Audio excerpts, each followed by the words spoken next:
In Focus continues on PHL-17. The revitalization of the city of Chester has many roads, and one of them is the arts. And one such effort is called the Chester Cultural Corridor, or C3. With me now are Latifah Griffin, Assistant Planner with the City of Chester, and Laurie Zierer, who's Executive Director of the Pennsylvania Humanities Council. Thank you both for being here. Thank you. Appreciate it. Arts can lead. Absolutely, Steve. And at the Pennsylvania Humanities Council, we believe that the arts and humanities are central to revitalization in places like Chester and many other communities in the Delaware Valley. Well, that brings in the question of the cultural corridor. What is that?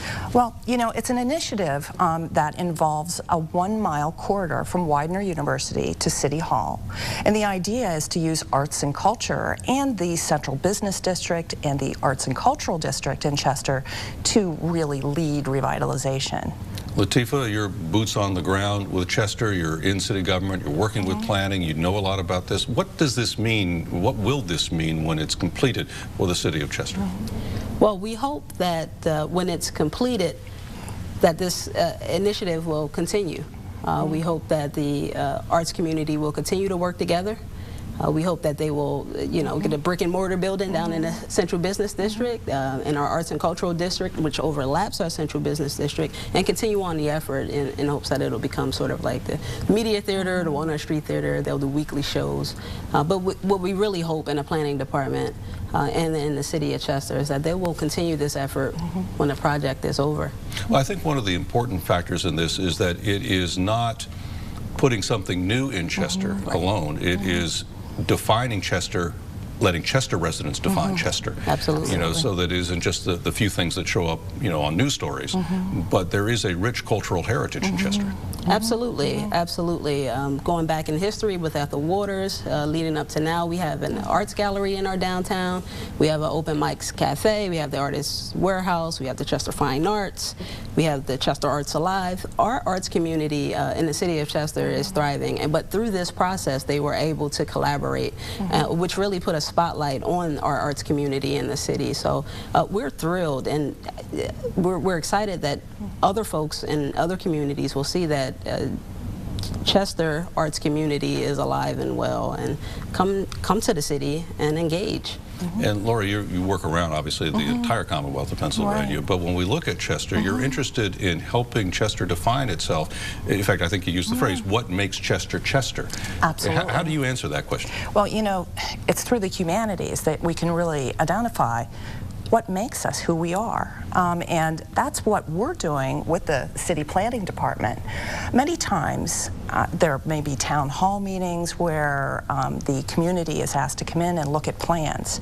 We're taking a very different approach and using the humanities as a tool to define exactly what this arts and culture district could really look like. What do you mean by that a little bit more when you talk about humanities? What spectrum are you talking about, and give me an example or two of how it applies in analyzing what you just described? Sure. Because we think that any good decision making and planning should be defined by people and what they think.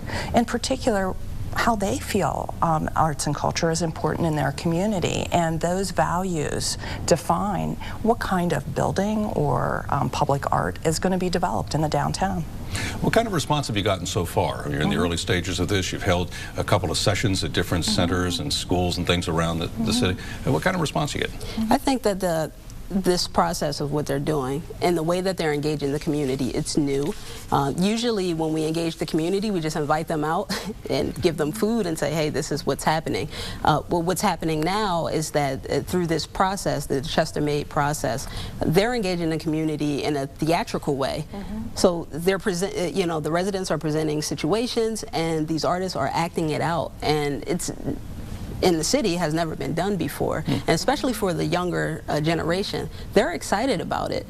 They want to take selfies, they want to record, they want to tell their story because they want to see the arts ensemble act this thing out. And so it's a unique way of engaging the community, and we're excited about it. The residents are excited about it, and I hope this thing this project continues on, again, beyond the scope of completion. Well, when you look at you've had some events earlier this month, but coming up in the next weekend, you're going to be at the True Vine Missionary Full Gospel Baptist Church on Morton Avenue in the evening on the 26th. On the 27th, in the midday period, you're going to be at Chester Senior Center. You're going to be on the 28th, I think, at the Entrepreneur Works, Delaware County, Edgemont Avenue. What goes on? What do you think is going to go on when people go to any one of those three? Well, what's central to the whole process are stories, and what we ask people to do is tell their story.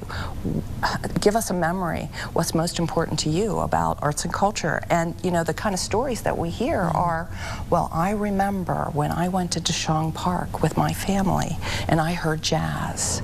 That was one of the most important moments for me for arts and culture, that I realized how important they were for the city.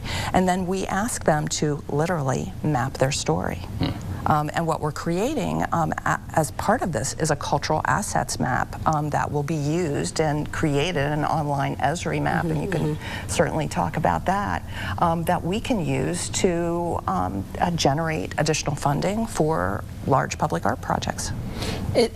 By way of storytelling, so these assets will be on a map. You click on it, you'll hear a narrative of someone's story of their experience at this location, such as a Deshong Park. You may hear that story of when the mansion was there or when the art gallery was there.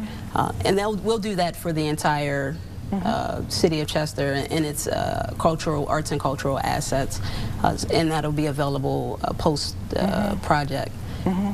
But this is a unique process that nationally is being watched right here in Chester. What's interesting too about all of this is that arts, as we get back to arts can lead, it helps culturally, obviously, it helps enrich the soul. It also has a jobs component to this. I mean, that's one of the things that really can happen, where arts brings jobs to a community. Absolutely. And you're looking forward to that too, I guess, especially in that widener to the City Hall period. That's essential to revitalization in the City of Chester. So you're excited about this? You want it to continue? It's not just a February thing. That's what I'm hearing. Right? Absolutely. Absolutely. The Chester Cultural Corridor, C3, and enjoy all the richness of the City of Chester.